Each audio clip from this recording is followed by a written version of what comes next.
भगवद्गीता 9:26 पत्रं पुष्पं फलं तोयं यो मे भक्त्या प्रयच्छति तदहं भक्त्युपहृतं मश्नामी प्रयतात्मनः म्हणजे पान फळ फूल अथवा पाणी जो मला भक्तीने अर्पण करतो त्या शुद्धचित्त मनुष्याचे भक्तिपूर्वक आणलेले ते पान फूल फळ इत्यादी मी स्वीकार करतो.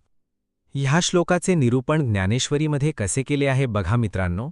मग अमर्याद भक्तीच्या उत्कर्षाने मला अर्पण करण्याच्या निमित्ताने एखादे फळ वाटेल तसले भलत्याच झाडाचे का असेना भक्त माझ्यापुढे ते दाखवितो आणि मी ते घेण्याकरिता माझे दोन्ही हात पुढे करतो आणि मग त्या फळाचा देठ काढून न टाकताच आदराने त्याचे सेवन करतो.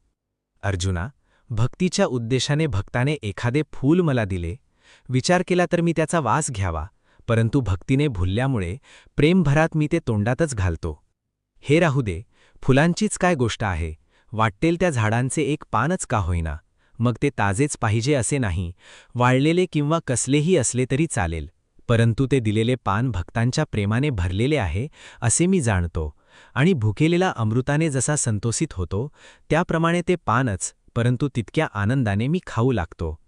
अथवा ऐक वेळ असेही झाले की पाला खरा पण तोही मिळाला नाही, तर मग पाण्याचा तर कोठे दुष्काळ नाही ना. ते पाणी वाटेल तिकडे बिनखर्चाने व मिळण्याचा काही प्रयत्न न करता स्वभावतःच प्राप्त होणारे आहे. ते पाणीच आपले सर्व भांडवल समजून भक्तीने ज्याने मला अर्पण केले त्याने त्या करण्यात वैकुंठापेक्षाही मोठी भव्य मंदिरे माझ्याकरिता तयार केली व कौस्तुभ रत्नापेक्षा जास्त तेजस्वी रत्नाचे अलंकार मला अर्पण केले. त्याने क्षीरसागरासारखी मनोवेधक दुधाची अनेक शय्यागृहे माझ्याकरिता उत्पन्न केली. त्याच्या त्या करण्यात कापूर, चंदन, अगरू अशा या सुगंधी पदार्थांचा मेरू एवढा मोठा डोंगर त्याने मला अर्पण केल्याप्रमाणे होते. त्याने आपल्या हाताने माझकरिता सूर्याला दीपमालेवर लावले असे मी त्याच्या त्या भक्तियुक्त कृत्याने समजतो.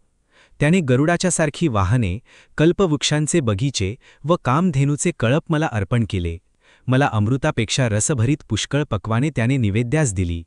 अर्जुना, मी भक्तांच्या थेंबभर पाण्याने असा संतोषित होतो. अरे, हे सांगावयास कशाला पाहिजे, तुम्हीच आपल्या डोळ्यांनी पाहिले की मी पोह्यांकरिता सुदामाने आणलेल्या परचुंडीच्या गाठी आपल्या हाताने सोडवल्या. मी एक भक्तीच ओळखतो, मग त्या ठिकाणी लहान थोर अशी निवड करीत नाही. आम्ही वाटेल त्याच्या भक्तिरूपी मेजवानीला पाहुणे म्हणून हजर होत असतो. बाकी पान फूल फळ यांचे अर्पण करणे हे मला भजण्याचे केवळ निमित्त होय. वास्तविक पाहिले तर मी केवळ भक्तीचा भुकेला आहे. म्हणून